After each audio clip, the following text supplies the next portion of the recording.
तो आज की वीडियो में हम लोग देखेंगे क्लास 10 मैथ का चैप्टर 7 जो कि है कोऑर्डिनेट ज्योमेट्री। तो इस चैप्टर को हम लोग जो है एकदम शुरू से समझेंगे, एकदम बेसिक से ले जाके एडवांस लेवल तक समझेंगे। तो चलिए इस चैप्टर को शुरू करते हैं। तो सबसे पहले हम लोग देख लेते हैं कि कोऑर्डिनेट ज्योमेट्री होता क्या है। तो ध्यान से देखिए, कोऑर्डिनेट ज्योमेट्री जो है वो study of geometry using A coordinate system, यानी कि हम लोग क्या करते हैं, कोऑर्डिनेट सिस्टम होता है। वो क्या होता है उसे हम लोग थोड़ी देर में समझेंगे। ऐसे आप लोग पिछले क्लास में भी जान चुके होंगे कि कोऑर्डिनेट सिस्टम क्या होता है। तो उसका इस्तेमाल करके हम लोग क्या करते हैं, जो ज्योमेट्री है यानी जितना भी हम लोग का शेप्स ये सब होता है उसके बारे में हम लोग स्टडी करते हैं। तो उसी को हम लोग कोऑर्डिनेट ज्योमेट्री बोलते हैं।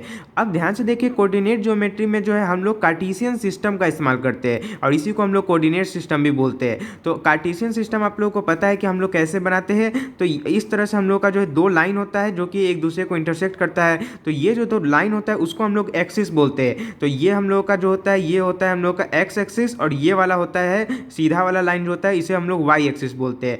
और यहाँ पर ध्यान से देखिए, ये दोनों जो है जिस बिंदु पर काटता है एक दूसरे को यानी इंटरसेक्ट करता है उसको हम लोग बोलते हैं ओरिजिन, जिसका हम लोगों का जो कोऑर्डिनेट होता है वो 0,0 होता है। तो ये हम लोग का ओरिजिन हो गया। अब अगर हम लोग आगे समझे तो मैंने यहाँ पर जो है अच्छे से एक कार्टेशियन सिस्टम बना लिया है। तो ध्यान से देखिए, ये हम लोग का हो गया एक्स एक्सिस। तो इधर साइड हम लोग का पॉजिटिव होता है, ये जो पॉइंट है हम लोग का ओरिजिन। तो ओरिजिन से जब हम लोग राइट की तरफ जाते हैं तो पॉजिटिव होता है, तो उसको हम लोग सिंपल एक्स से लिखते हैं। और जो राइट लेफ्ट साइड होता है उसको हम लोग एक्स डैश से डिनोट करते हैं, यानी इसका मतलब हो गया कि इधर साइड निगेटिव रहेगा। उसी तरीके से इससे ऊपर जाते हैं तो हम लोग का पॉजिटिव सारा नंबर होता है, तो इसको हम लोग वाई बोलते हैं और नीचे वाई डैश लिखते हैं। तो ये हम लोग का होता है कार्टेशियन सिस्टम।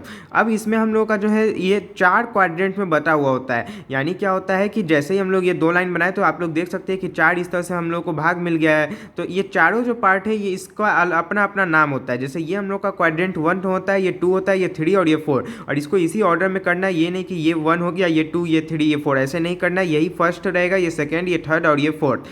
अब इसके बाद हम लोग का देख लेते हैं कि कोऑर्डिनेट क्या होता है। तो ध्यान से देखिए, हम लोग कार्टेशियन सिस्टम में किसी भी पॉइंट को दिखाने के लिए उसका कोऑर्डिनेट का इस्तेमाल करते हैं। यानी कोऑर्डिनेट क्या होता है, जैसे मान लेते हैं हम लोग जो है इस तरह से एक कोऑर्डिनेट कार्टेशियन सिस्टम जो है बटा हुआ होता है। यहाँ पर हम लोग का सबसे पहले ये तो 0 ही होता है, उसके बाद 1 2 3 4 5 इस तरह से इधर पॉजिटिव चलता है, इधर हम लोग का -1 -2 -3 -4 -5 इस तरह से चलता है। और उसी तरह से ऊपर हम लोग का पॉजिटिव रहता है यानी 1 2 3 4 5, और नीचे हम लोग का निगेटिव रहता है -1 -2 इस तरह से।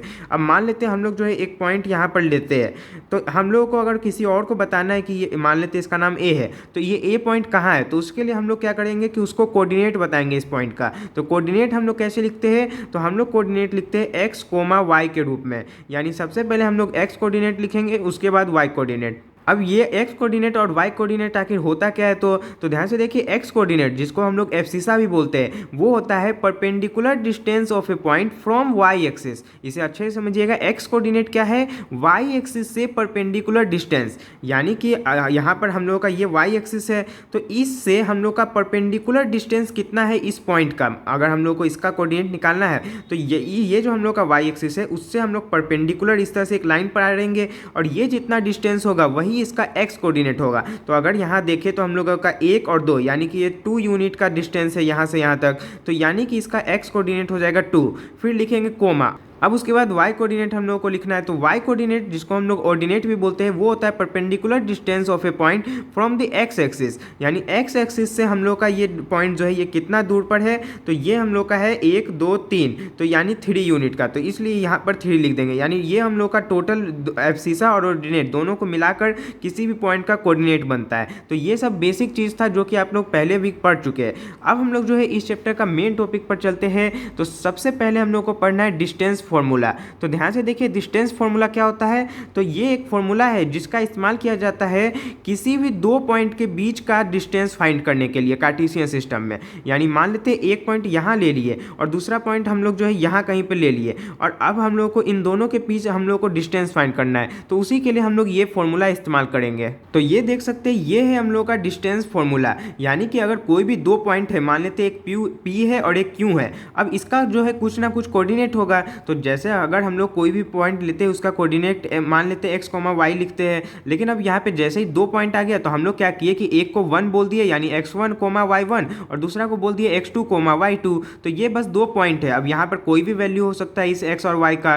अब ये 2 पॉइंट जब भी हम लोग को दिया हुआ है और इन दोनों के बीच डिस्टेंस फाइंड करना होगा, तब हम लोग जो है ये वाला फॉर्मूला लगाएंगे। अब इसको जो है बहुत आराम से आप लोग याद कर सकते हैं, यानी कि इसमें क्या करना होता है कि हम लोग को दूसरे वाले में से पहले को घटाना होता है और उसका स्क्वायर करना होता है, फिर उसी तरह से जो y वाला है उसको भी घटा देंगे y से और फिर उसका स्क्वायर कर देंगे। लेकिन इसमें ज़रूरी नहीं कि हम लोग जो है दूसरा को पहला से ही घटाएंगे, हम लोग दोनों में से किसी भी को भी घटा सकते हैं। बस ये ध्यान देना है कि हम लोग को दोनों को घटा देना है, यानी x वाले को x वाले से घटा देंगे और y वाले को y वाले से, और जैसे ही हम लोग घटाएंगे और फिर उसके बाद दोनों का स्क्वायर करके और फिर जोड़ देंगे और फिर उसका कर देंगे रूट, तो ये हम लोग का फॉर्मूला हो जाएगा डिस्टेंस फॉर्मूला।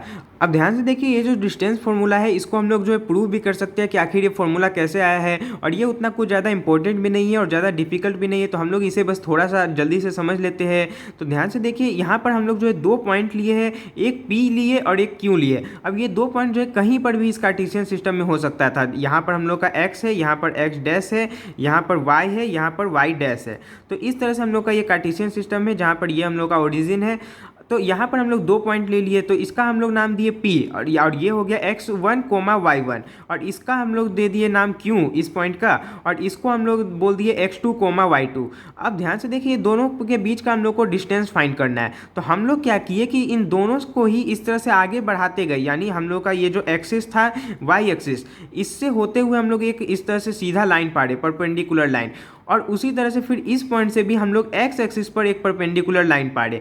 अब इन दोनों को एक्सटेंड करते गए जब तक ये दोनों एक दूसरे को काट ना दे, यानी जहाँ पर भी ये दोनों इंटरसेक्ट किया उसको हम लोग इस तरह से पॉइंट दे दिए और उसका हम लोग नाम दे दिए r। तो इस तरह से हम लोग को जो है एक ट्रेंगल मिल जाएगा PRQ वाला, जो कि होगा हम लोग का राइट एंगल ट्रेंगल। अब राइट एंगल ट्रेंगल में आप लोग जो है पाइथागोरस थ्योरम पढ़े हैं, उसी का इस्तेमाल करके हम लोग जो इसको प्रूफ करेंगे। लेकिन उससे पहले एक और चीज़ देखिए कि हम लोग जो यहाँ पर एक पॉइंट लिए थे R, यानी जो इन दोनों को ऐसे एक्सटेंड करके इंटरसेक्ट हो रहा था, तो उसको हम लोग R नाम दिए थे। तो इसका अगर हम लोग कोऑर्डिनेट देखेंगे तो वो क्या होगा, तो ध्यान से देखिए, इसका कोऑर्डिनेट अगर हम लोग निकाले तो ये यहाँ पर सबसे पहले यहाँ इस तरह से नीचे गया हुआ है। तो अगर हम लोग देखें तो इस y जो है हम लोग का एक्सिस, उससे कितना डिस्टेंस पड़े, तो ये उतना ही डिस्टेंस पड़े जितना Q भी है, क्योंकि ध्यान से देखिए Q और R एक ही लाइन में है। तो यानी Q जो है वो इस y एक्सिस से कितने दूरी पर था, तो ये x2 दूरी पर था, क्योंकि जो हम लोग का x कोऑर्डिनेट होता है वो y एक्सिस से डिस्टेंस होता है, परपेंडिकुलर डिस्टेंस। तो y एक्सिस से ये अगर Q जो है ये x2 इधर था, यानी मान लेते ये हम लोग का 1 2 3 यूनिट है, तो जो R है वो भी हम लोग का y एक्सिस से 3 यूनिट की दूरी पर ही है। तो इसलिए इसका भी जो x कोऑर्डिनेट होगा वो सेम ही होगा, यानी कि इसका अगर x2 है तो इसका भी x2 ही होगा। अब अगर इसका y कोऑर्डिनेट देखें तो वो वही होगा जो इस P का है, क्योंकि ये हम एक ही लाइन में है दोनों पॉइंट, यानी कि x एक्सिस से जितना दूरी होता है वही y कोऑर्डिनेट होता है। तो ये दोनों ही पॉइंट x एक्सिस से बराबर दूरी पर है, तो इसलिए यहाँ पर हम लोग का क्या हो जाएगा कि इसका जो y कोऑर्डिनेट होगा वो यही हो जाएगा, यानी y1। तो इसलिए जो r होगा हम लोग का ये वाला पॉइंट, इसका कोऑर्डिनेट x2, y1 हो जाएगा। अब हम लोग क्या करेंगे, सबसे पहले PR का डिस्टेंस निकालते हैं। तो ध्यान से देखिए, अगर हम लोग को इन दोनों के बीच हम लोग को दूरी निकालना है तो इसको हम लोग डायरेक्ट इस तरह से भी अब निकाल सकते हैं, क्योंकि ध्यान से देखिए ये एकदम सीधा लाइन है और इसमें हम लोग को दिख रहा है कि ये y1 और y1 दोनों सेम ही है, यानी y कोऑर्डिनेट दोनों जब सेम है तो सिर्फ हम लोग x वाला जो कोऑर्डिनेट है उसको घटा देंगे तो हम लोग को इन दोनों के बीच दूरी मिल जाएगा। यानी मान लेते हैं यहाँ पर हम लोग का 3 है और यहाँ पर है -1 -2, ये -2 है। तो अगर हम लोग ध्यान से देखें तो ये हो गया 1 2 3 4 5, यानी इन दोनों के बीच हम लोग का 5 यूनिट का डिस्टेंस है। तो इस तरह से हम लोग यानी क्या किए कि जो 3 था उसमें इसको घटा दिए, यानी 3 -2 करेंगे तभी तो 5 आएगा। तो यानी जो दूसरा वाला था उसमें हम लोग पहला वाला घटा दिए, तो यानी ये हम लोग का जो PR डिस्टेंस होगा वो निकलेगा x2 - x1। अब उसी तरह से हम लोग जो है QR डिस्टेंस अगर फाइंड करना चाहे तो इसको हम लोग जो है उस तरह से, इसमें भी हम लोग को दिख रहा है कि जो x कोऑर्डिनेट है वो तो सेम ही है, तो बस जो y वाला है उसको घटा देंगे तो हम लोग को ये डिस्टेंस मिल जाएगा QR। तो QR इस तरह से हम लोग का हो जाएगा y2 - y1। अब ध्यान से देखिए, हम लोग को ये वाला मिल गया और ये वाला मिल गया। अब हम लोग क्या करेंगे कि अगर इन दोनों का स्क्वायर जो होता है वो इसके स्क्वायर के बराबर होता है, यानी PQ का जो स्क्वायर होगा वो PR के स्क्वायर प्लस QR के स्क्वायर के बराबर होगा पाइथागोरस थ्योरम से। तो इसमें अगर हम लोग अब सारा बस वैल्यू रख देंगे तो हम लोग को वो फॉर्मूला मिल जाएगा, यानी PQ का स्क्वायर बराबर और PR और QR हम लोग को ये और ये मिला था, दोनों को रख दिए। अब उसके बाद क्या किए, जो इधर साइड स्क्वायर था उसको दूसरा साइड ले गए तो हम लोग का रूट बन गया। तो इस तरह से ही हम लोग को PQ जो डिस्टेंस था, यानी हम हम लोग 2 पॉइंट शुरू में P और Q लिए थे, इन दोनों के बीच का डिस्टेंस हम लोग को ये मिल गया। तो इस तरह से हम लोग इस फॉर्मूला को प्रूव भी कर सकते हैं। तो प्रूफ से ज़्यादा इंपॉर्टेंट है कि बस आप लोग ये फॉर्मूला याद कर लीजिएगा, क्योंकि ये फॉर्मूला बहुत ज़्यादा जगह काम आएगा। अब इसी फॉर्मूला का एक स्पेशल केस भी है, तो ध्यान से देखिए। यहाँ पर हम लोगों ने देखा था कि कोई 2 पॉइंट है, उसके बीच का डिस्टेंस फाइंड करना था, तो वो वाला फॉर्मूला लगाए, ये वाला। लेकिन अगर जो है हम लोग को कोई पॉइंट दिया हुआ है और बोले कि उसका ओरिजिन से डिस्टेंस बताने के लिए, यानी मान लेते हैं इस तरह से हम लोग बनाए एक कार्टेशियन सिस्टम, यहाँ पर एक पॉइंट लिए और बोल देगा कि ओरिजिन से इसका डिस्टेंस बताओ, तो हम लोग कुछ नहीं करेंगे, ये वाला फॉर्मूला लगा लेंगे। तो ये जो फॉर्मूला ये कुछ नया नहीं है, बल्कि जो हम लोग का सिंपल ये वाला जो फॉर्मूला था कि किसी भी 2 पॉइंट के बीच का डिस्टेंस फाइंड करने का, तो उसी में अगर हम लोग ध्यान से देखें तो दोनों का डिस्टेंस हम लोग कैसे फाइंड करते थे कि जो मान लेते हैं इसका जो कोऑर्डिनेट है वो x, y है, और इसका जो है आप लोग को पता है ओरिजिन का 0,0 होता है। तो हम लोग क्या करते थे, x वाला जो है दोनों को घटाते थे और जो y वाला है वो दोनों को घटाते थे और फिर दोनों का स्क्वायर करके जोड़ देते थे और फिर रूट करते थे। तो यही हम लोग करते थे। तो इसमें अगर हम लोग घटाएंगे तो x - 0 हो जाएगा और उसी तरह से y - 0 हो जाएगा और दोनों का स्क्वायर करेंगे, यानी इसमें हम लोग का x - 0 x ही होता है। तो इसलिए हम लोगों का ये डायरेक्ट फॉर्मूला आ जाता है x² + y² का अंडर रूट। यानी कि जब भी हम लोग को ओरिजिन से डिस्टेंस फाइंड करना होगा किसी भी पॉइंट का, तो हम लोग डायरेक्ट दोनों का स्क्वायर कर देंगे, यानी जो भी पॉइंट है उसका दोनों का x कोऑर्डिनेट का भी और y कोऑर्डिनेट का भी, और दोनों को जोड़कर उसका रूट कर देंगे। तो ये एक स्पेशल केस है इसी फॉर्मूला का। अब हम लोग देखते हैं कि ये जो डिस्टेंस फॉर्मूला है ये आखिर हम लोग को कहाँ पर काम आएगा। तो ध्यान से देखिए, बहुत सारा जो है इस तरह से क्वेश्चन पूछता है कि हम लोग को प्रूफ करना होता है कि जो है कोई भी फिगर दे देगा और पूछ देगा कि मतलब बहुत सारा पॉइंट दे देगा और पूछ देगा कि वो जो है वो इक्विलेटरल ट्रायंगल है या नहीं, आइसोसेलेस ट्रायंगल है या नहीं, राइट एंगल ट्रायंगल है या नहीं, ये सब प्रूफ करने बोलता है। यानी अगर हम लोग इसे समझे तो सबसे पहले मान लेते 3 पॉइंट दे देगा और फिर पूछेगा कि बताओ कि इससे बनने वाला 3 पॉइंट दे दिया है, तीनों पॉइंट से बनने वाला ट्रायंगल जो है वो क्या इक्विलेटरल ट्रायंगल है या नहीं, या फिर आइसोसेलेस ट्रायंगल है या नहीं। तो इसके लिए हम लोग क्या करेंगे कि बस जो तीनों डिस्टेंस रहेगा, यानी मान लेते हैं हम लोग को एक पॉइंट ए दिया है, उसका मान लेते हैं x1 y1 है कोऑर्डिनेट, फिर उसके बाद मान लेते हैं एक बी दिया, एक सी दिया, इसका है x2 y2, और जो तीसरा वाला है वो है हम लोग का x3 y3।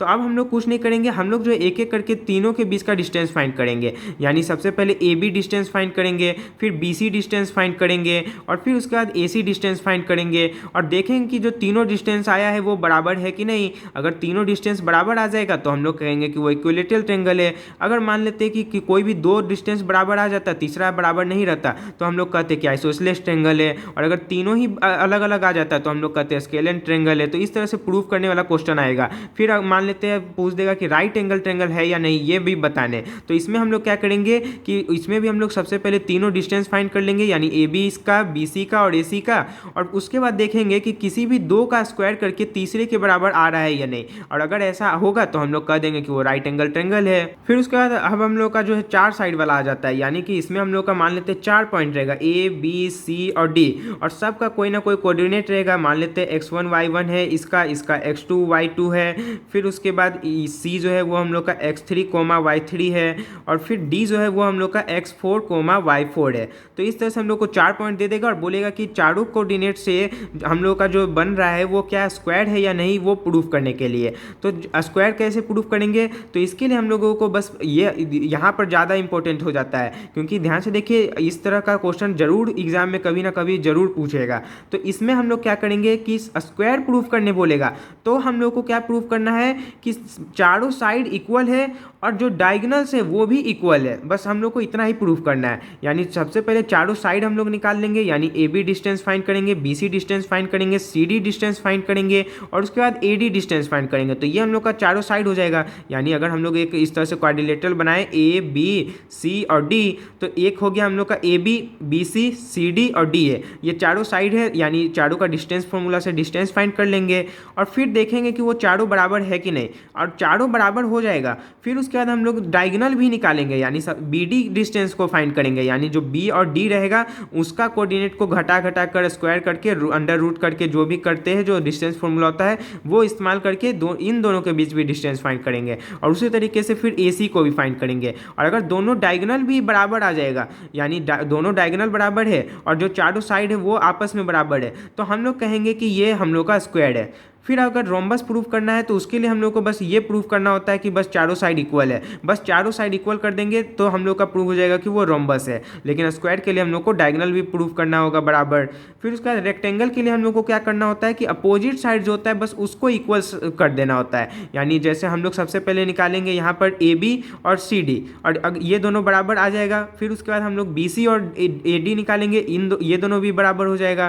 तब हम लोग कह देंगे कि ये हम लोग का क्या है, रेक्टेंगल, और साथ में इसमें हम लोग का डायगोनल भी बराबर होना चाहिए। तो ये हम लोग का कंडीशन होता है। फिर पैरेललोग्राम के लिए हम लोग को कुछ नहीं करना है, बस अपोजिट साइड जो है उसको इक्वल कर देना है। यानी कि अगर हम लोग इसका एक पैटर्न देखें तो हम लोग को क्या दिख रहा है कि पैरेललोग्राम प्रूफ करना है तो उसके लिए सिर्फ अपोजिट साइड को इक्वल कर देना है, और रेक्टेंगल के लिए बस उसी में हम लोग को डायगोनल भी ऐड कर देना है, यानी दोनों डायगोनल को भी बराबर दिखा देना है। रोम्बस में हम लोग को बस चारों साइड को इक्वल कर देना है, और स्क्वायर में हम लोग को चारों साइड भी इक्वल करना है और साथ में दोनों डायगोनल को भी बराबर प्रूफ करना है। तो इस तरह से हम लोग प्रूफ करते हैं ज्योमेट्रिक फिगर्स को। अब हम लोग चलते हैं अगले टॉपिक पर, जो कि है सेक्शन फॉर्मूला। तो ध्यान से देखिए, ये भी बहुत ज़्यादा इंपॉर्टेंट फॉर्मूला है। तो इसमें हम लोगों का क्या होता है कि ये फॉर्मूला हम लोग कहाँ पर इस्तेमाल करते हैं, कोई भी कोऑर्डिनेट फाइंड करने के लिए एक पॉइंट का, जो कि किसी लाइन सेगमेंट को दो पार्ट में बांटता है किसी भी रेशियो में। यानी कि मान लेते हैं हम लोग का जो एक लाइन इस तरह से है, अब इसका जो दोनों एंड पॉइंट है इसका कोई ना कोई कोऑर्डिनेट होगा। मान लेते हैं इसका नाम हम लोग ए दिए, इसका बी, और इसका कोऑर्डिनेट मान लेते हैं x1 है और y1 है, और इसका है x2, y2, x2, y2। तो इस तरह से हम लोग का ये दो पॉइंट को मिलाने वाला एक लाइन सेगमेंट बन गया है। अब इस लाइन सेगमेंट को कोई एक पॉइंट है जो कि किसी हिस्सा में बांट रहा है। मान लेते हैं यहाँ पर एक पॉइंट ले लिए, इसका नाम मान लेते हैं P दे दिए, और इसका कोऑर्डिनेट हम लोग का मान लेते हैं x, y है। तो ये जो पॉइंट है हम लोग का P, ये इस ए बी लाइन सेगमेंट को जो है दो हिस्सों में बांट दिया है। अब यहाँ पर भी जो है एक और चीज़ आ जाता है कि ये जो पॉइंट है ये यहाँ पर तो हम लोग को दिख रहा है कि ए बी लाइन पर है, तो इसको जो है हम लोग बोलते हैं कि ये जो पॉइंट है ये ए बी लाइन सेगमेंट को इंटरनली डिवाइड किया है। लेकिन जब हम लोग आगे क्लास में जाएंगे, क्लास 11 और 12 में, तो वहाँ पर हम लोग को देखने को मिलेगा कि कोई पॉइंट है जो कि अगर किसी लाइन सेगमेंट को एक्सटर्नली डिवाइड कर रहा है तो उसके लिए अलग फॉर्मूला होता है। लेकिन इस क्लास में हम लोग को सिर्फ पढ़ना है कि अगर कोई पॉइंट इंटरनली डिवाइड कर रहा है, यानी इंटरनली डिवाइड करने का सीधा मतलब हुआ है कि वो जो पॉइंट है वो उसी लाइन सेगमेंट पर है। तो जब भी ऐसा रहे तो हम लोग को अगर ये वाला जो कोऑर्डिनेट है इसको फाइंड करना है, यानी x, y, तो इसी के लिए हम लोग का ये सेक्शन फॉर्मूला बना है। यानी सेक्शन फॉर्मूला क्या करता है कि कोई भी एक पॉइंट है जो कि P मान लेते हैं, जिसका कोऑर्डिनेट x, y है, जो कि किसी भी लाइन सेगमेंट को, जो कि दो पॉइंट को ज्वाइन कर रहा है, यानी A और B दो पॉइंट था, इन दोनों को ज्वाइन करने वाला एक लाइन सेगमेंट है, इसको जो है इंटरनली किसी भी रेशियो में डिवाइड कर रहा है। यानी यहाँ पर मान लेते हैं ये m1 रेशियो m2 में डिवाइड कर दिया। यानी रेशियो का मतलब क्या हुआ, जैसे अगर हम लोग को बोल दिया कि यहाँ से यहाँ तक और यहाँ से यहाँ तक जो है, यहाँ से यहाँ तक AP जो है वो हम लोग का मान लेते हैं दे दिया कि 6 सेंटीमीटर है, और जो हम लोग का BP है ये जो है ये हम लोग का मान लेते हैं 2 सेंटीमीटर है। तो दोनों का अगर हम लोग रेशियो निकाले तो ये क्या हो जाएगा, 6/4, या इसको काट के हम लोग 3/2 लिख सकते हैं। यानी कि हम लोग कह सकते हैं कि ये जो P पॉइंट है ये इस पूरे लाइन सेगमेंट को 3:2 में डिवाइड कर रहा है।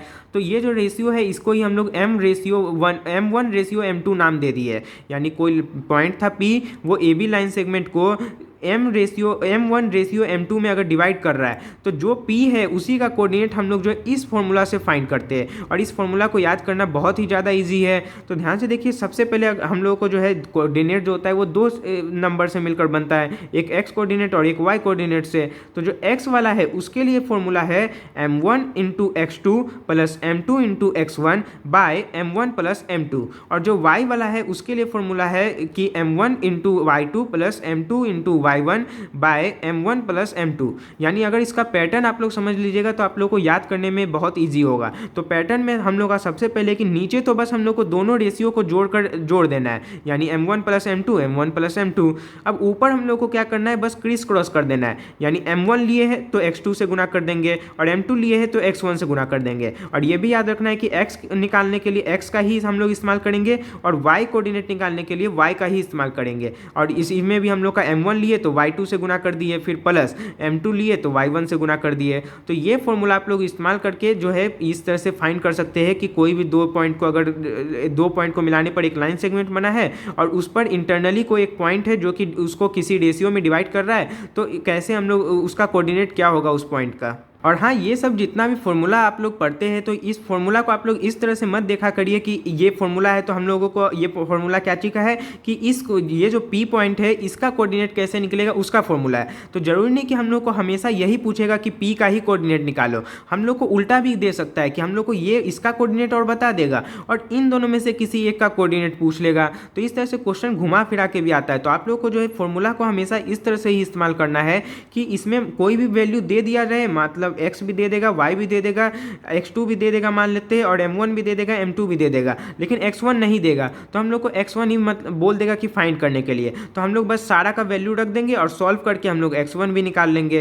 तो इस तरह से आप लोगों को जो है इक्वेशन ये सब बनाना आना चाहिए, खुद से सॉल्व करने आना चाहिए, क्योंकि एग्जाम में कभी भी डायरेक्ट क्वेश्चन नहीं पूछेगा कि डायरेक्ट बस दे देगा कोई 2 पॉइंट और रेशियो भी दे देगा और पूछ देगा कि बस इस पॉइंट का कोऑर्डिनेट बताओ। तो इतना सिंपल क्वेश्चन नहीं रहता है। तो आप लोग को जो है हर तरीके से तैयार रहना है। और जैसे हम लोग जो डिस्टेंस फॉर्मूला देखे तो उसमें भी जरूरी नहीं कि हमेशा 2 पॉइंट दे देगा और उसके बीच का डिस्टेंस ही पूछ लेगा।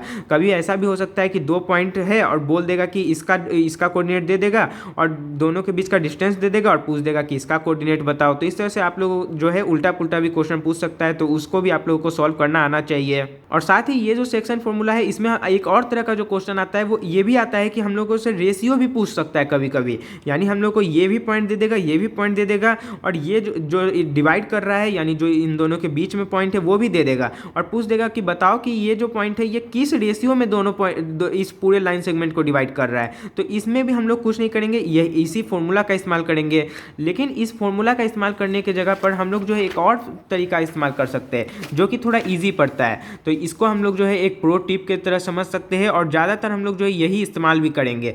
तो इसमें हम लोग का क्या होता है कि जब भी हम लोग को रेशियो वाला पूछ दे, यानी कि कोई भी एक पॉइंट है जो कि किसी लाइन सेगमेंट को डिवाइड कर रहा है तो किस रेशियो में कर रहा है ये बताना है।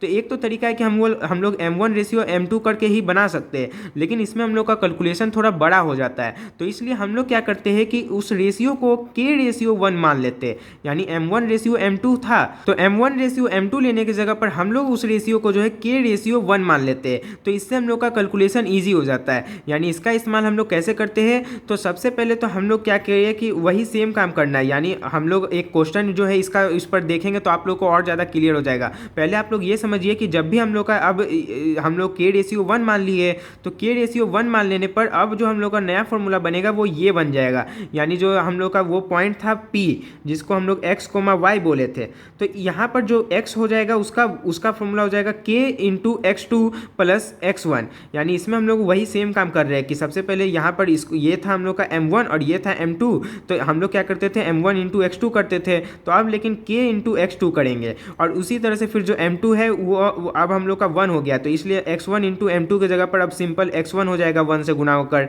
और नीचे हम लोग का m1 प्लस m2 होता था तो अब k प्लस 1 हो जाएगा। और फिर उसी पॉइंट का y कोऑर्डिनेट के लिए हम लोग क्या करेंगे k into y2 plus y1 by k plus 1। यानी इस तरह से k रेशियो 1 मानने से हम लोग का क्या हुआ कि हम लोग को पहले 2 वेरिएबल को फाइंड करना था, m1 और m2 2 वेरिएबल थे, लेकिन अब हम लोग को क्या है कि सिर्फ एक ही वेरिएबल को फाइंड करना है। और आप लोग को पता है कि किसी भी एक वेरिएबल को फाइंड करना ज़्यादा ईजी होता है, इसलिए हम लोग जो है k रेशियो 1 मानते हैं। अब हम लोग जो एक क्वेश्चन देखते तो आप लोग को और ज़्यादा क्लियर हो जाएगा ये चीज़ कि k रेशियो 1 क्या है आखिर। तो ध्यान से देखिए, हम लोग का क्वेश्चन था कि find the ratio in which the line segment joining the points, और 2 पॉइंट दे दिया है और बोल रहा है कि इन दोनों पॉइंट को ज्वाइन करने वाला जो लाइन सेगमेंट है वो एक तीसरा पॉइंट है उससे डिवाइड हो रहा है, तो वो किस रेशियो में डिवाइड हो रहा है। तो इसका हम लोग जो एक रफ अगर डायग्राम बनाए तो हम लोगों का जो है ये 2 पॉइंट है मान लेते A और B, इसका हम लोग का कोऑर्डिनेट है -3, 10 और इसका हम लोग का कोऑर्डिनेट है 6, -8,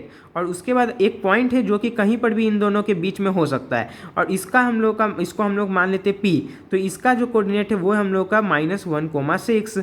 अब हम लोग को बोल रहा है कि ये जो पॉइंट है P ये इस AB लाइन सेगमेंट को किस रेशियो में डिवाइड करना है। तो इसके लिए हम लोग क्या करेंगे कि मान लेते हैं ये K रेशियो 1 में डिवाइड कर रहा है, तो अब हम लोग को बस इस के का ही वैल्यू को फाइंड करना है। तो कुछ नहीं करेंगे, हम लोगों ने फॉर्मूला क्या देखा है कि ये जो हम लोग का एक्स कोऑर्डिनेट होगा इस पॉइंट का, तो वो हम लोग का क्या होता है, यानी एक्स बराबर हम लोगों ने देखा था कि के इंटू एक्स टू प्लस, और उसके बाद हम लोग 1 को गुना कर देंगे दूसरे वाले से यानी कि x1 से, तो ये हम लोग का डायरेक्ट x1 हो जाएगा। और नीचे इन दोनों रेशियो को जोड़ देना है यानी कि a+1, ये फॉर्मूला है। तो इसमें हम लोग सारा वैल्यू रख देंगे बस। तो x के जगह पर है हम लोग का -1, तो -1 रख दिए। फिर उसके बाद फॉर्मूला में हम लोग का k इंटू एक्स टू, तो k इंटू एक्स टू जब हम लोग करेंगे तो ध्यान से देखिए k है और x2 हम लोग का ये वाला है, यानी जो दूसरा वाला पॉइंट होता है उसका x कोऑर्डिनेट, तो इन दोनों को गुना करने पर हम लोग का 6k हो जाएगा, तो उसको हम लोग यहाँ पर लिख दिए 6k। फिर उसके बाद हम लोग का x प्लस x1 है, तो x1 क्या है हम लोग का -3 है, तो इस तरह से -3 भी लिख दिए, और नीचे हम लोग का k+1 हो जाएगा। तो अब इसको बस सॉल्व कर लेंगे, तो ये इधर जाके -k-1 हो जाएगा। फिर उसके बाद इसको हम लोग और आगे सॉल्व करते जाएंगे, तो हम लोग को ध्यान से देखिए यहाँ पर मिल गया है 7k = 2। अब जैसे ही हम लोग को इस तरह से मिले तो हम लोग कुछ नहीं करेंगे, इसको हम लोग इस तरह से लिख लेंगे 7k, और ये जो 2 है ये उधर साइड गुना में, तो इधर साइड आके डिवाइड में हो जाएगा, यानी जो k है उसको इधर ही रहने देना है और बराबर, और ये क्या है 2 है, तो 2 को हम लोग उधर छोड़ देंगे, और ये 7 इधर हम लोग का गुना में, तो उधर चल के ये डिवाइड में हो जाएगा, यानी 2/7 हो जाएगा। और आप लोग को पता है जो रेशियो होता है ये और कुछ नहीं डिवाइड ही होता है, यानी कि हम लोग का जो k बराबर क्या निकला है 2/7। और हम लोग क्या कर सकते हैं कि इस k के नीचे हम लोग 1 भी लिख सकते हैं, तो यानी k/1 जो है वो 2/7 आ गया है। और हम लोग जो है यही माने भी थे कि k/1 में डिवाइड कर रहा है ये, तो यानी कि जो ये P पॉइंट है ये इस AB लाइन सेगमेंट को 2/7 में डिवाइड कर रहा है। तो इस तरह से हम लोग को मिल गया ये डायरेक्ट। अगर हम लोग M1 और M2 मानकर चलते तो हम लोग को सबसे पहले M1 फाइंड करना पड़ता, जो कि हम लोग को 2 मिलता, फिर M2 फाइंड करते तब हम लोग को 7 मिलता, और फिर हम लोग बोलते कि वो 2/7 में डिवाइड कर रहा है। लेकिन इस k/1 मानने से हम लोग डायरेक्ट उसको निकाल लिए। अब उसके बाद हम लोग देखते हैं मिड पॉइंट फार्मूला। तो जो मिड पॉइंट फार्मूला है ये हम लोग का सेक्शन फार्मूला का ही एक स्पेशल केस है, यानी सेक्शन फार्मूला में हम लोग देखे थे कि कोई 2 पॉइंट था और कोई एक पॉइंट है जो कि इंटरनली कहीं पर भी है, तो उसको हम लोग डिवाइड कर रहे हैं, तो किस रेशियो में डिवाइड कर रहा है, यानी यहाँ पर M1 और M2 रेशियो होता है, ये हम लोग का P पॉइंट हो गया मान लेते हैं, और ये AB लाइन सेगमेंट हो गया। अब यहाँ पर ये मिड पॉइंट फार्मूला क्या है कि ये जो P पॉइंट है अब ये बिल्कुल बीच में आ गया है, यानी अब जो रेशियो हो जाएगा वो हम लोग का 1/1 हो जाएगा दोनों, यानी कि अब ये जो P पॉइंट रहेगा, यानी यहाँ पर मान लेते हैं एक पॉइंट Q मान लेते हैं, मतलब तो ये जो Q पॉइंट होगा ये AB लाइन सेगमेंट का मिड पॉइंट है। तो इस मिड पॉइंट का ही कोऑर्डिनेट फाइंड करने के लिए हम लोग मिड पॉइंट फार्मूला का इस्तेमाल करते हैं। तो इसमें हम लोग का कुछ भी अलग नहीं है, बस सिंपल क्या है कि यहाँ पर हम लोग का ये फार्मूला जो है ये और सिंप्लीफाई हो जाएगा, क्योंकि आप लोग को पता है कि M1 और M2 अब जो है वो 1 और 1 हो चुका है दोनों, क्योंकि कोई भी जो मिड पॉइंट होता है किसी भी लाइन सेगमेंट का वो उसको 2 बराबर भागों में बांट देता है, यानी 1/1 है, तो इसलिए दोनों 1 हो गया है। तो अब हम लोग अगर देखें तो x1 इंटू M2 था तो M2 के जगह पर भी 1 हो गया, और यहाँ पर M1 था तो उसके जगह पर भी 1 हो गया है, और नीचे हम लोग का ध्यान से देखिए M1 प्लस M2 था, यानी 1 + 1 हो जाएगा जो कि 2 हो जाएगा। तो ये हम लोग को अब नया फॉर्मूला मिल गया है, यानी अगर इसे हम लोग सीधा समझे तो एक हम लोग का लाइन सेगमेंट है जो कि AB है, और बीच इसका ठीक बीच में एक पॉइंट है यानी मिड पॉइंट है, उसको हम लोग P नाम दे दिए। तो और इसका कोऑर्डिनेट मान लेते हैं x, y है, तो इसका अगर हम लोग को कोऑर्डिनेट निकालना होगा तो x कोऑर्डिनेट के लिए फॉर्मूला है x1 + x2/2, यानी दोनों का x वाला कोऑर्डिनेट को जोड़कर उसको 2 से डिवाइड करना है, और y कोऑर्डिनेट निकालने के लिए इस पॉइंट का दोनों का y को जोड़कर 2 से डिवाइड कर देना है। तो ये हम लोग का मिड पॉइंट फॉर्मूला है। अब मिड पॉइंट में भी हम लोग जो है इसका एक हाई लेवल एप्लीकेशन देखने वाले हैं, तो ध्यान से देखिए इस पर बहुत ज़्यादा क्वेश्चन आता है। तो इसमें हम लोगों को क्या ध्यान देना है कि एक पैरेललोग्राम जो होता है उसका जो डायगोनल होता है उस पर ये बना हुआ है। तो इसमें बोल रहा है कि कोई भी एक पैरेललोग्राम है जिसका डायगोनल जो है आप लोग को पता है कि क्या होता है, बाइसेक्ट ईच अदर, यानी कि हम लोग एक पैरेललोग्राम इस तरह से मान लेते होता है हम लोग का, तो इसका जो हम लोग का डायगोनल होता है ये एक दूसरे को बाइसेक्ट करता है, यानी 2 बराबर हिस्सों में बांट देता है, यानी ये और ये डिस्टेंस बराबर होता है और ये डिस्टेंस बराबर होता है। यानी अगर ये A, B, C और D है तो यहाँ पर जो है अगर एक पॉइंट है जो कि O है, यानी जब दोनों डायगोनल जो है वो O पॉइंट पर इंटरसेक्ट कर रहा है, तो इसमें आप लोग को याद क्या रखना है कि ये एक दूसरे को बाइसेक्ट करता है, यानी ये वाला डिस्टेंस और ये वाला डिस्टेंस बराबर होता है, और ये डिस्टेंस बराबर होता है। और साथ ही ये जो O पॉइंट है ये दोनों का ही हम लोग का मिड पॉइंट होता है, यानी ये जो O है वो AC का भी मिड पॉइंट है और BD का भी मिड पॉइंट है। तो ध्यान से देखिए इसका इस्तेमाल आखिर हम लोग करेंगे कैसे। तो इस तरह से हम लोग को जो है क्वेश्चन दे सकता है कि तीन गो हम लोग को जो है कोऑर्डिनेट दे देगा 3 पॉइंट का, यानी हम लोग का ए बी सी डी एक हम लोग को बोल देगा कि पैरेललोग्राम है, इसमें हम लोग को 3 गो पॉइंट का कोऑर्डिनेट दे दिया है और चौथा का लेकिन नहीं देगा और हम लोग उसे चौथा का ही पूछ देगा। तो इस तरह का क्वेश्चन हम लोग कैसे बनाएंगे, तो हम लोग इस्तेमाल करेंगे कि हम लोग को पता है कि ये जो हम लोग का ए सी का मिड पॉइंट होगा वही हम लोग का बी डी का भी मिड पॉइंट होगा। तो इसमें हम लोग को जो है दिया हुआ है ए बी और सी।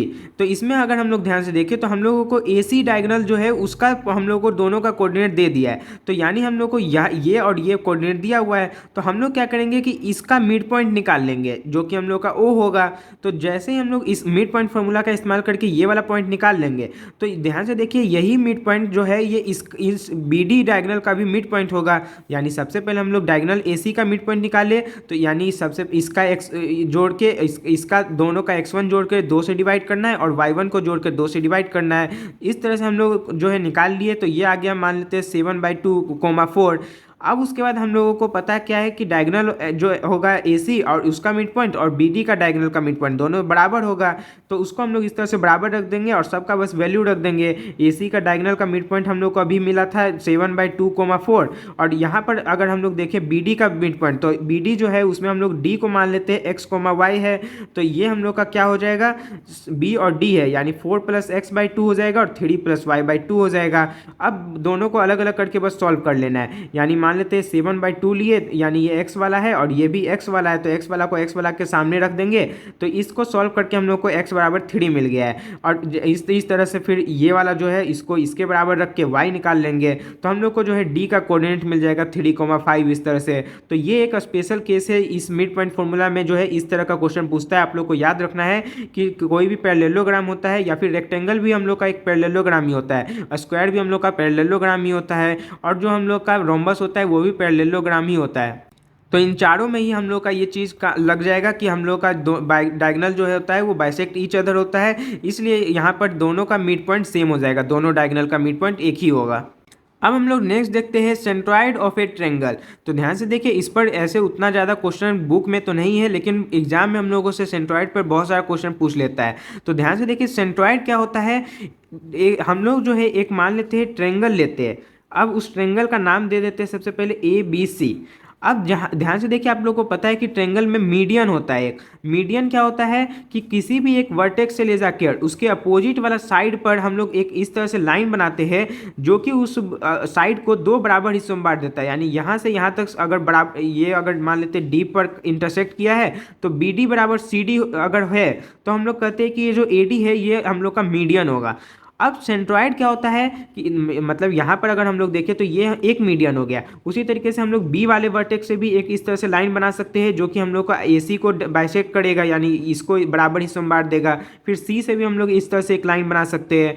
अब ये तीनों मीडियन जो है जिस पॉइंट पर इंटरसेक्ट करता है उसी को हम लोग सेंट्रॉइड बोलते हैं और इसी सेंट्रॉइड को फाइंड करने का हम लोग का फॉर्मूला होता है। यानी अगर हम लोग को A, B और C ये तीनों पॉइंट का कोऑर्डिनेट दिया हुआ रहेगा तो उसको हम लोग जो है उसका और उसके बाद मान लेते हैं उसका सेंट्रॉइड जो है G है, यानी तीनों मीडियन जो है वो G पॉइंट पर इंटरसेक्ट कर रहा है। तो इसी G पॉइंट को हम लोग कैसे फाइंड करेंगे, तो उस G को अगर हम लोग x, y मान ले तो उसका कोऑर्डिनेट हम लोग का ये हो जाता है। यानी हम लोग तीनों का जो x वाला कोऑर्डिनेट होगा उसको जोड़ देंगे और 3 से डिवाइड कर देंगे और फिर जो तीनों y वाला कोऑर्डिनेट होगा उसको जोड़कर 3 से डिवाइड कर देंगे। तो ये हम लोग का सेंट्रॉइड का फॉर्मूला हो गया है। अब ध्यान से देखिए इसको हम लोग प्रूव भी कर सकते हैं और ऐसे प्रूव उतना ज़्यादा इंपॉर्टेंट नहीं है, लेकिन हम लोग जो है जल्दी से उसको भी देख लेते हैं थोड़ा सा। तो ध्यान से देखिए इसके लिए हम लोग सेक्शन फॉर्मूला का ही इस्तेमाल करके इसको प्रूव करेंगे। तो हम लोग को जो है अभी क्या मिला था कि ये एक ट्रेंगल है, इसमें ये हो गया ABC। अब हम लोग जो है एक मीडियन बनाते हैं सबसे पहले AD, यानी ये और ये बराबर है। अब ध्यान से देखिए यहाँ पर एक बात आप लोग को याद रखना है कि यहाँ पर जब भी हम लोग एक इस तरह से मीडियन बनाए हैं तो ये जो मीडियन होता है और जो सेंट्रॉइड होता है उसमें एक रिलेशन होता है। मतलब मान लेते हैं हम लोग का ये जो है ये यहाँ पर एक पॉइंट है, यानी जब हम लोग तीनों को इस तरह से तीनों मीडियन बना देंगे तो ये मान लेते हैं इस पॉइंट पर इंटरसेक्ट किया तो इसी को हम लोग मीडियन बोलेंगे। तो उसको हम लोग मान लेते हैं G पॉइंट नाम दे दिए। तो जो ये पॉइंट होगा ये जो होता है ये मीडियन को 2:1 में डिवाइड करता है, ये आप लोग को याद रखना है। यानी जो सेंट्रॉइड होता है वो मीडियन को 2:1 में डिवाइड कर देता है। इसी का इस्तेमाल करके हम लोग इसको प्रूव करेंगे। तो ध्यान से देखिए, सबसे पहले अब हम लोग क्या करते हैं कि तीनों को हम लोग बनाते ही नहीं तो आप लोग को समझने में दिक्कत होगा। हम लोग सिर्फ एक ही मीडियन बनाते ही है और मान लेते हैं इसका सेंट्रॉइड यहाँ कहीं पर है जो कि जी है, और आप लोग को पता है कि ये जो सेंट्रॉइड होता है ये इस एडी लाइन सेगमेंट को 2:1 में डिवाइड करेगा। तो हम लोग क्या करेंगे, सबसे पहले तो एक और बात आप लोग देखिए कि ये जो डी पॉइंट है ये इस बीसी लाइन सेगमेंट का मिड पॉइंट होगा, क्योंकि ये और ये दोनों बराबर है। तो ये अगर हम लोग इस डी का निकालना चाहे कोऑर्डिनेट तो वो क्या होगा, ये बी और सी जो है ये हम लोग का क्या क्या है, ये है x2, y2 और ये है हम लोग का x3, y3। क्योंकि हम लोग जो है मतलब इस तरह से मान कर चल लेते हैं कि ए को जो है x1, y1 बोलेंगे, इसको x2, y2 और इसको x3, y3। तो हम लोग को यानी कि इन दोनों का मिड पॉइंट निकालना है डी। तो इसका फॉर्मूला हो जाएगा x2 और x3 को जोड़कर 2 से डिवाइड करेंगे और y2 और y3 को जोड़कर 2 से डिवाइड कर देंगे। तो ये हम लोग का डी का निकल गया फॉर्मूला। अब हम लोग जो है इस पर ये जो जी पॉइंट है इस पर सेक्शन फॉर्मूला लगा लेंगे। यानी हम लोग को ए का कोऑर्डिनेट ये मिला है और डी का कोऑर्डिनेट ये मिला है, और सेक्शन फॉर्मूला में अगर देखें तो 2:1 में डिवाइड किया है। यानी हम लोग का m1:m2 जो है वो हम लोग का 2:1 है। अब बस कुछ नहीं करेंगे, सेक्शन फॉर्मूला जो है उसको लगा लेंगे, जहाँ पर m1 हम लोग का 2 हो जाएगा और m2 जो है वो 1 हो जाएगा, और हम लोग को ए और डी का कोऑर्डिनेट पता ही है। तो इस तरह से हम लोग का जो ये जी पॉइंट है इसका जो एक्स कोऑर्डिनेट होगा वो निकल जाएगा इस तरीके से। यानी हम लोग क्या करते थे कि जो दूसरा वाला है यानी ये जो डी है इसका जो एक्स वाला है उसको हम लोग m1 से गुना कर देंगे, तो m1 2 है तो इसलिए 2 से गुना कर दिए। और जो हम लोग का ए कोऑर्डिनेट है उसमें हम लोग का जो x1 है उसको दूसरा वाला जो m2 होता है उससे गुना कर देना होता है, यानी x1 गुने m2 करना होता है। तो ये हम लोग का हो जाएगा 1 से गुना कर, यही रह जाएगा। उसी तरीके से नीचे क्या हो जाएगा, तो m1 + m2 यानी 2 + 1 3 हो जाएगा। तो इसको अगर हम लोग सॉल्व करेंगे तो यहाँ से 2 से 2 कट जाएगा, तो x1 x2 x3 और x1 यानी तीनों अगर हम लोग लाइन से भी लिख दे तो एक ही बात होगा, यानी ये आ जाएगा x1 + x2 + x3/3। तो ये और यही सिमिलरली हम लोग का y भी इस तरह से आ जाएगा। तो इस तरह से सेक्शन फॉर्मूला का इस्तेमाल करके हम लोग प्रूफ कर दिए सेंट्रॉइड ऑफ ट्रायंगल को। अब नेक्स्ट हम लोग देखते हैं area of A triangle and collinearity. तो ध्यान से देखिए, सबसे पहले हम लोग देखते हैं कि कोई एक ट्रायंगल है तो उसका एरिया हम लोग कैसे फाइंड करेंगे। तो मान लेते हैं ये हम लोग का जो है एक ट्रायंगल है, ये हो गया ए, ये हो गया बी और ये हो गया सी। इसका कोऑर्डिनेट हम लोग लिए x1, y1 और उसके बाद फिर बी का ले लिए x2, y2 और सी का ले लिए x3, y3। अब हम लोग को जो है इस ट्रायंगल का एरिया निकालना है। तो ध्यान से देखिए, इस एरिया का फॉर्मूला ये होता है। अब ये देखने में बहुत लंबा सा फॉर्मूला लग रहा है लेकिन ये बहुत ही ज़्यादा इजी है याद करना, तो उसका मैं अभी ट्रिक भी बताऊंगा। लेकिन अभी आप लोग समझिए कि हम लोग को 3 पॉइंट दिया था, तीनों का कोऑर्डिनेट दे दिया था, तो हम लोगों को एरिया निकालना रहेगा, तब हम लोग इस फॉर्मूला का इस्तेमाल करेंगे। अब ये फॉर्मूला क्या है कि सबसे पहले हम लोग लिखेंगे 1/2, क्योंकि आप लोग को पता है कि जो एरिया होता है किसी भी ट्रायंगल का वो 1/2 इंटू बेस इंटू हाइट होता है। ऐसे आप लोग समझ के चलिएगा। ऐसे हम लोग इस फॉर्मूला को जो है प्रूव भी कर सकते हैं, लेकिन मैं इस वीडियो में प्रूव नहीं बताऊंगा क्योंकि वो बहुत ज़्यादा बड़ा हो जाएगा वीडियो। तो यहाँ पर हम लोग सबसे पहले 1/2 लिखेंगे। अब उसके बाद ध्यान से देखिए, हम लोग जो है ये इस तरह से मॉड्यूल लगाएंगे, इसको हम लोग मॉड्यूल बोलते हैं। ये जो है इसको हम लोग बस इसलिए लगाते हैं ताकि हम लोगों को एब्सोल्यूट वैल्यू मिले, क्योंकि आप लोगों को पता है कि एरिया जो होता है वो माइनस और माइनस में नहीं होता है, हमेशा प्लस में ही होता है। लेकिन जब हम लोग ये सारा को सॉल्व करेंगे तो कभी कभी ऐसा होता है कि निगेटिव में भी आ जाता है मान, लेकिन हम लोग को निगेटिव में एरिया तो नहीं हो सकता है, तो इसलिए हम लोग यहाँ पर मॉड्यूल लगा देते हैं। यानी ये हम लोग को बस ये इंश्योर करता है कि जो एरिया होगा वो हमेशा पॉजिटिव में आएगा। यानी इस मॉड्यूल का मतलब सीधा ये होता है कि मॉड्यूल के नंबर के अंदर अगर कोई भी नंबर होता है तो उसको हम लोग साइन हमेशा उसको पॉजिटिव बना देते हैं। यानी अगर मॉड्यूल के अंदर -5 लिखा हुआ है तो ये हम लोग का 5 के बराबर होता है। अगर मॉड्यूल के अंदर 5 भी लिखा रहेगा तब भी ये 5 के ही बराबर होगा। यानी बस ये इसका मॉड्यूल का इतना ही काम होता है कि वो जो भी अंदर रहेगा उसको हमेशा पॉजिटिव बना देगा। तो इस तरह से हम लोग लगाए मॉड्यूल। अब इस मॉड्यूल के अंदर ध्यान से देखिए, पैटर्न समझिएगा। सबसे पहले लिखना है x1, x2, x3, तीनों को इस तरह से प्लस में लिखना है। अब तीनों के साथ गुना क्या करना है, तो ऑर्डर में चलना है। यानी आप लोग जो है इस तरह से साइकिल समझ लीजिए, 1 2 3 का साइकिल चलाना है आप लोगों को। सबसे पहले लिखे थे x1, तो 1 के बाद आएगा 2, फिर 2 के बाद आएगा 3, यानी x1 के साथ हम लोग लिख देंगे y2 - y3, यानी माइनस माइनस में लिखना है y वाला को। तो x1 y2 - y3 plus x2 2 के बाद आएगा 3, तो 3 लिख देंगे और 3 के बाद वापस शुरू में हम लोग पहुंच जाएंगे। तो 3 के बाद आ जाएगा 1, यानी x2 into y3 minus y1 plus, फिर उसके बाद x3 लेंगे तो x3 के साथ गुना कर देंगे y1, यानी 3 के बाद आएगा 1 और 1 के बाद आ जाएगा वापस 2। तो इस तरह से साइकिल में चलते जाना है। तो x3 into y1 minus y2, तो ये हम लोग का पूरा फॉर्मूला हो गया एरिया का। तो इसको अगर हम लोग वापस से देखें तो 1/2 इंटू, यानी इसको हम लोग डायरेक्ट इंटू भी बोल सकते हैं क्योंकि ये मॉड्यूल जो है ये एक तरह से गुना का ही काम कर रहा है। तो 1/2 into x1 into y2 minus y3 plus x2 into y3 minus y1 plus x3 into y1 minus y2, ये हम लोग का एरिया का फॉर्मूला हो गया। अब हम लोग जो है इस चैप्टर का सबसे लास्ट टॉपिक देखने जा रहे हैं जो कि है कंडीशन फॉर कोलिनियरिटी। अब ध्यान से देखिए कोलिनियर पॉइंट होता क्या है। तो 3 points are collinear if they are lie on the same straight line, यानी एक इस तरह का सीधा स्ट्रेट लाइन है और इसी लाइन पर जो है हम लोग का 3 पॉइंट इस तरह से है। 3 से ज़्यादा भी पॉइंट हो सकता है लेकिन हम लोग जो है अभी सिर्फ 3 पॉइंट पर ही ध्यान देंगे। तो 3 पॉइंट जब भी एक ही लाइन में हो तो हम लोग कहेंगे कि वो तीनों पॉइंट हम लोग का कैसा है, कोलिनियर है, यानी एक ही लाइन में, कोलिनियर।